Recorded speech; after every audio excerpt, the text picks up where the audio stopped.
Bienvenue dans cette première émission, dans cette toute nouvelle formule qui s'intitulera désormais Les Petites Folies à Philippe. Je vous partage aujourd'hui l'histoire d'un chanteur japonais totalement méconnu de nos jours qui a ouvert la voie à la culture asiatique dans le monde entier. Aujourd'hui, je vous raconte l'histoire du grand Kiyu Sakamoto. Mais d'abord, qui est Kiyu Sakamoto? Beaucoup de jeunes vont vous le dire de casser! Ou en bon québécois, ou en français de France, c'est qui lui ce bonhomme? Eh bien, il s'agit du tout premier artiste asiatique de l'histoire à avoir foulé le sol du monde entier parmi tous ceux qui n'ont pas eu cette chance. La voici.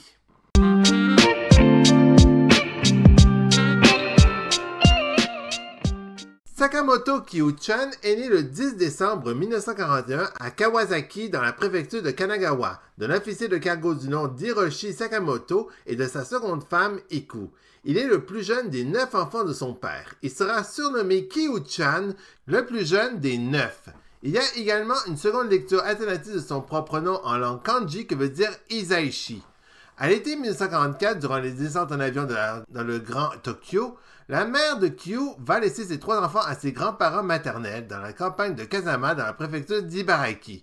Ils quitteront finalement cet endroit pour aller vers la ville de Kawasaki en 1949. Malheureusement, l'entreprise de son père va fermer ses portes par les forces américaines et ainsi, il ouvrira ainsi un restaurant. En 1956, les parents de Kiyu vont se divorcer.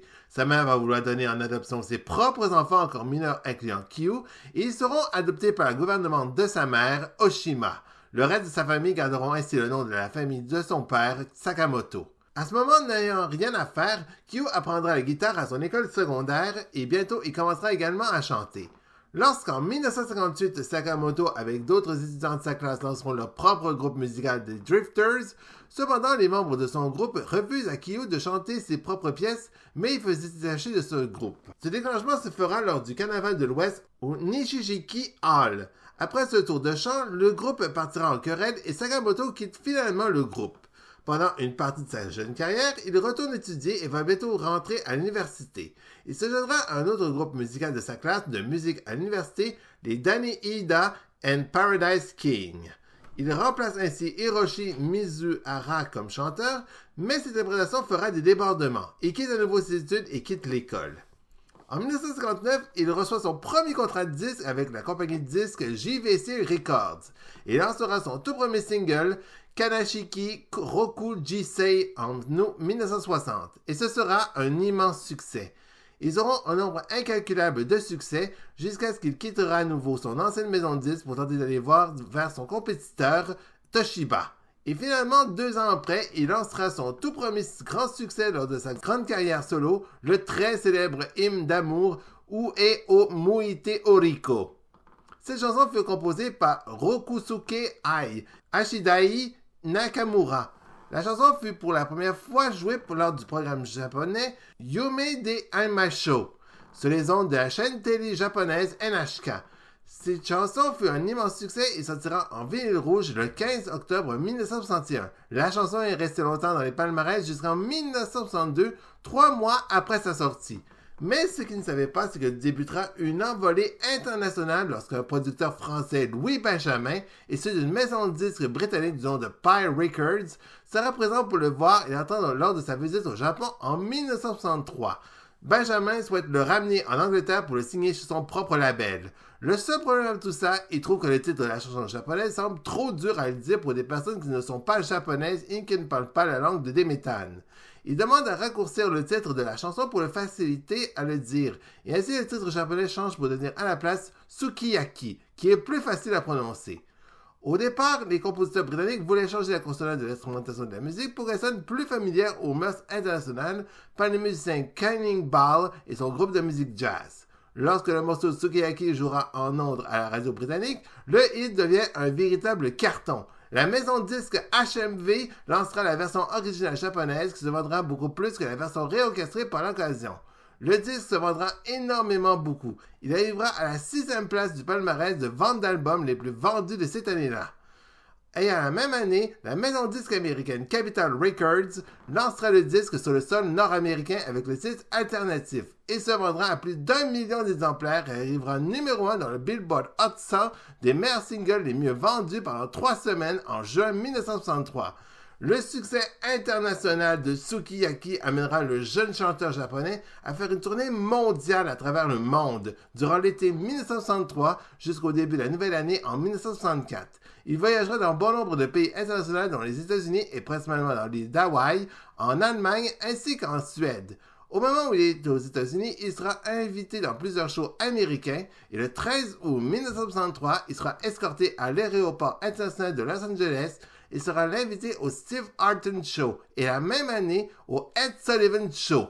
Malheureusement, étant incapable de s'exprimer en anglais, il sera traduit par une traductrice japonaise durant la présentation des deux émissions en soirée.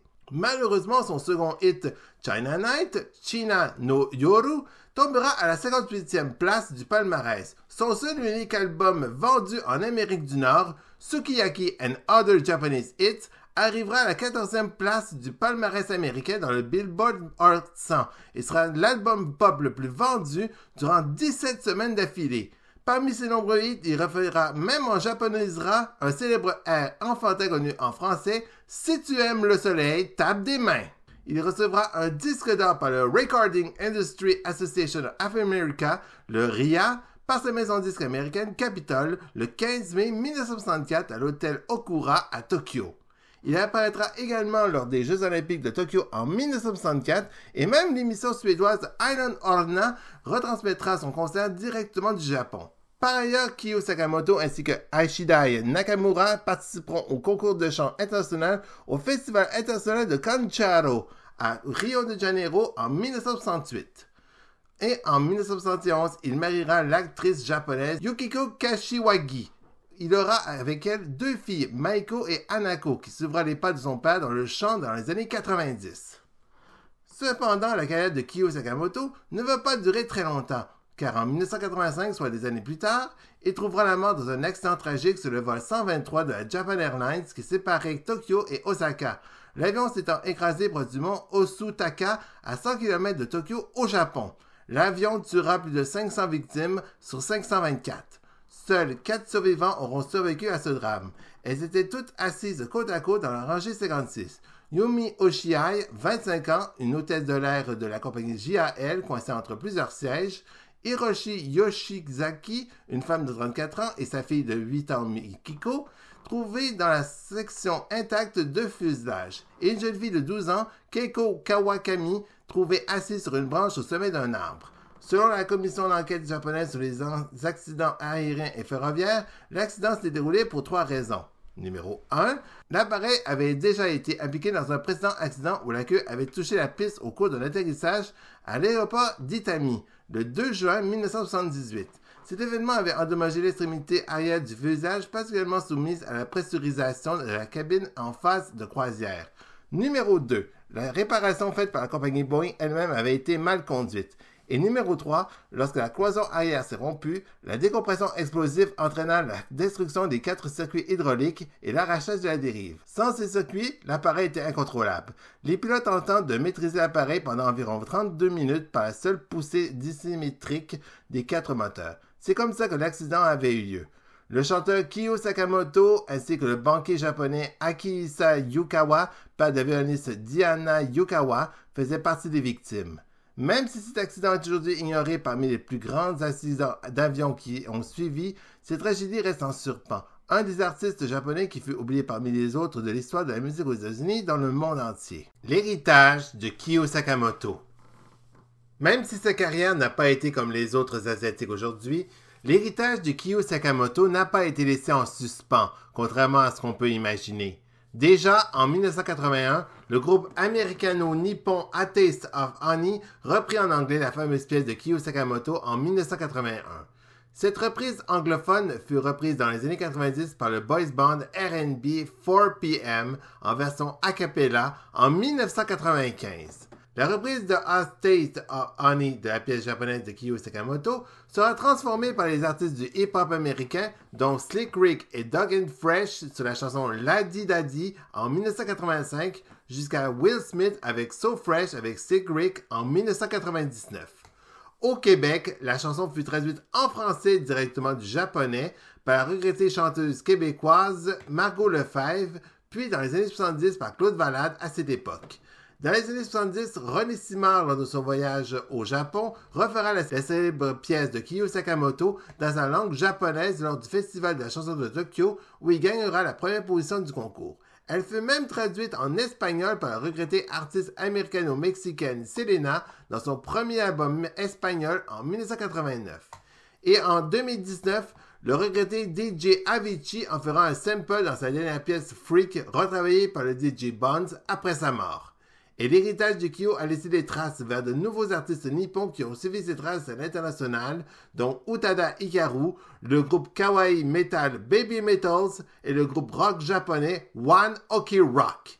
Et aujourd'hui, ce sont les Sud-Coréens qui profitent de ce succès lorsqu'en 2012, l'artiste sud-coréen Psy sortira de son écurie pour lancer Gangnam Style à l'international et fera connaître l'ascension de la K-pop dans le monde entier.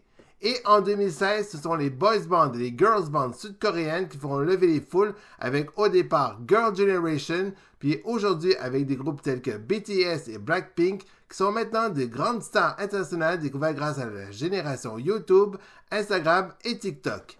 Et pour finir, n'oublions pas dans son apport dans le cinéma d'animation japonais, dans le film d'animation de 2011 de Goro et Hayao Miyazaki, adapté du manga de Shizuru Takahashi et scénarisé par Tetsuro Sayama, La colline au coquelicot des studios Ghibli, qui est un film d'animation japonais à voir sur la plateforme Netflix, si ce n'est pas trop tard.